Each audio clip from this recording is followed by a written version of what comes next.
మర్చిపోతాను సైన్ అనుకుంటున్నాను.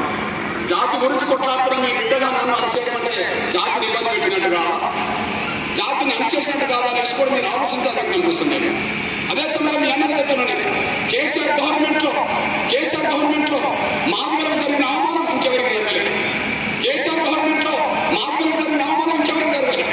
సాక్ష్యం ఏంటిది? ఒక కోణంలో సాక్ష్యం చూడండి, ఒక విషయంలో సాక్ష్యం చూడండి. కేసీఆర్ మంత్రివర్గంలో 18 మంది మంత్రులు ఉన్నారు.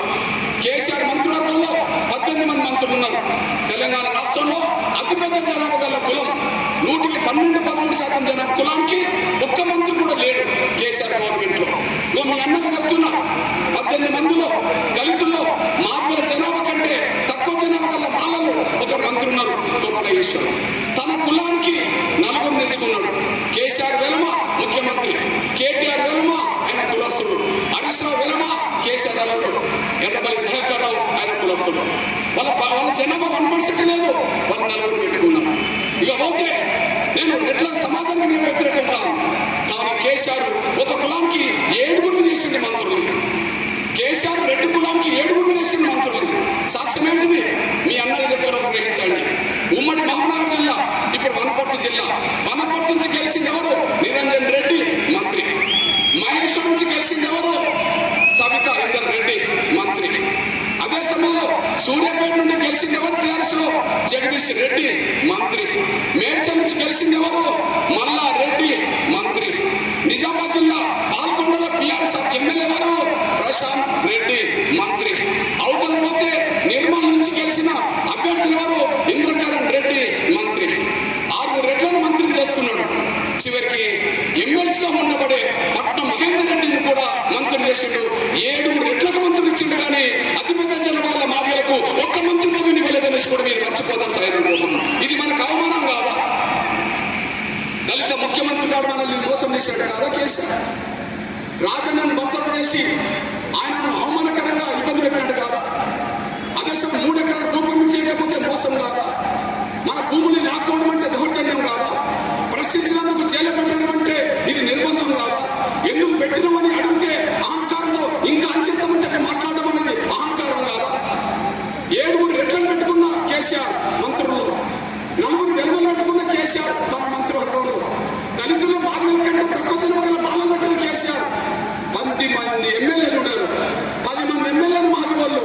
మొదటిసారి, రెండోసారి, మూడోసారి, 4సారి గెలిచిన వాళ్ళు 10 మంది ఉన్నా ఒక్కరిని కూడా మాదిగల మంత్రివర్గంలో తీసుకోలేదంటే మాదిగ జాతి మీద కేసీఆర్ ఉండబడిన కక్ష. అట్లా కాకుండా జాతి బిడ్డల భవిష్యత్తే కాకుండా వ్యక్తిగతం కోసమే నిర్ణయాలు తీసుకుంటే ఏనాడో రాజకీయంగా ఎప్పుడో పెద్ద పదవులు వచ్చేసినాయి. ఈనాడు కూడా ఈ నల్లకండువ మార్చుకుంటే ఈనాడు కూడా పదవులు రావడానికి అవకాశం ఉంది. మీ అన్నగా ఒక విషయం గుర్తు చేస్తున్నాను. ఈరోజు మీ బిడ్డగా గౌరవ నరేంద్ర మోడీ గారి మీద నమ్మకంతో, దేశ ప్రధానమంత్రి గౌరవ నరేంద్ర మోడీ గారి మీద నమ్మకంతో ఈరోజు బీజేపీ ప్రచారం చేస్తున్నట్టుగానే ఒకనాడు ఎంఆర్ఎస్ వర్గీకరణ సాధించే లక్ష్యంలో భాగంగా ప్రారంభ ఉద్యమం జరుగుతున్న సమయంలో ఆనాడు ఉమ్మడి ఆంధ్రప్రదేశ్కు చంద్రబాబు నాయుడు గారు ముఖ్యమంత్రి ఉన్నప్పుడు చంద్రబాబు నాయుడు గారు ఎస్సీ వర్గీకరణ చేస్తే కృష్ణ మీ మద్దతు కావాలి కృష్ణ అని చెప్పి చంద్రబాబు నాయుడు గారు 98లో అడిగాడు. అంటే దాదాపు 26 ఏళ్ల క్రితం చంద్రబాబు నాయుడు గారు ఎస్సీ వర్గీకరణ చేస్తే కృష్ణ మీ మద్దతు కావాలని చెప్పి చంద్రబాబు నాయుడు కోరితే ఆనాడు ఆయన కూడా మద్దతు ఇచ్చారు. బీజేపీ వాళ్ళ వర్గీకరణ చేస్తుందని చెప్పి గౌరవ నరేంద్ర మోడీ గారు ముందుకు వస్తే ఇవాళ నమ్మి బీజేపీకి ఎట్లయితే మద్దతు ఇస్తున్నామో ఆ రోజు చంద్రబాబు నాయుడు గారు ఎస్సీ వర్గీకరణ చేస్తామని హామీ ఇచ్చి మన సహకారం పూర్తి చంద్రబాబు నాయుడు గారు కూడా మద్దతు ఇచ్చిన రోజులు ఉన్నాయి. ఆయనకు మద్దతు ఇచ్చిన కరపత్రం, ఆ రోజు వేసిన డోర్ స్టిక్కర్ కూడా మీ దగ్గర చూపెడుతున్నాను నేను. అంటే అర్థమేంటిది? కొడతామంటే భయం, పెడతామంటే ఆశ అన్నట్టుగా ఈ రాష్ట్ర ప్రభుత్వం మన వర్గీకరణ చేస్తామన్నది కనుక, మన సహకారం కోరింది కనుక ఆయనకు అందరూ నిలబడదామని చెప్పి ఆనాడు ఆయన మద్దతు ఇవ్వాల్సి వచ్చేసింది. అయితే మీ అన్నగా ఒక విషయం గుర్తు నిలబెట్టుకున్నాడు. చంద్రబాబు నాయుడు గారు ఇచ్చిన మాట నిలబెట్టుకొని ఎస్సీ వర్గీకరణ చేయడం వల్ల దాదాపు 22,000 ఉద్యోగాలు ఆనాడు మన బిడ్డలకు కొంచెం తగ్గినాయి. వేలాది ఉన్నత విద్యా అవకాశాలు వచ్చినాయి. కానీ ఒక విషయం గుర్తు చేస్తున్నా, నా జాతి బిడ్డల భవిష్యత్తు కోసం నిర్ణయం తీసుకున్నాను. ఆ రోజు చంద్రబాబు నాయుడు గారు నాకు పిలిచి ఎంపీ టికెట్ డిక్లేర్ చేశారు. ఎక్కడ అది అన్న రత్నమన్న కూడా తెలుసు. ఎక్కడ పెద్దపల్లి పార్లమెంట్ టికెట్ 98. ఇప్పటికి ఎన్నేళ్ల క్రితం చెప్తున్నా, 26 ఏళ్ల క్రితం చెప్తున్నా. నేను 1998లో చంద్రబాబు నాయుడు గారు నాకు ఎంపీ టికెట్ డిక్లేర్ చేసిండు. నేను తీసుకుంటానేమో అని చెప్పి అప్పుడు నేను ఒకటే ప్రకటన చేశాను, అయ్యా చంద్రబాబు నాయుడు గారు, నువ్వు ఇచ్చే ఎంపీ అనే 2 అక్షరాల కంటే నాకు ఏబిసిడీలు అనే 4 అక్షరాలు నాకు ముఖ్యం. ఎంపీ అయితే నేను బాగుపడతా, నా కుటుంబం బాగుపడుతుంది, నా చుట్టూన్న 100 మంది బాగుపడతారు. నేను కోరుకునే వర్గీకరణ జరిగితే నా జాతి మొత్తం బాగుపడుతుంది, 100 తరాలు బాగుపడతాయని చెప్పి 26 ఏళ్ల క్రితమే నాకు వచ్చిన ఎంపీ టికెట్ వదులుకొని నేను ముఖ్యమంత్రి కట్టుబడి ఉన్నా. ఆ రోజు డాక్టర్ సుగుణకుమార్ అనే ఒక మాదిరి ఆడబిడ్డ నా దగ్గరికి వచ్చి, అన్నా నువ్వు ఎంపీ పదవి తీసుకున్నట్టున్నావు కాబట్టి నీ చెల్లెగా నేను అడుగుతున్నా, పొంగబడుతున్నా, దయచేసి ఆ సహకారం నాకు ఇవ్వమని చెప్తే చంద్రబాబు దగ్గరికి తీసుకెళ్తే అమ్మాయికి ఎంపీ టికెట్ వస్తే ఆమె పెద్దపల్లి నుంచి 2 సార్లు ఎంపీగా గెలిచింది.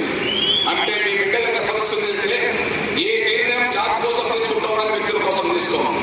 రెండో విషయం చెప్తున్నా, 99లో అంటే 25 ఏళ్ల క్రితం ఇంకో విషయం జరిగింది. అదే చంద్రబాబు నాయుడు గారు నాకు మళ్ళీ రాజ్యసభ ఇచ్చాడు 99లో.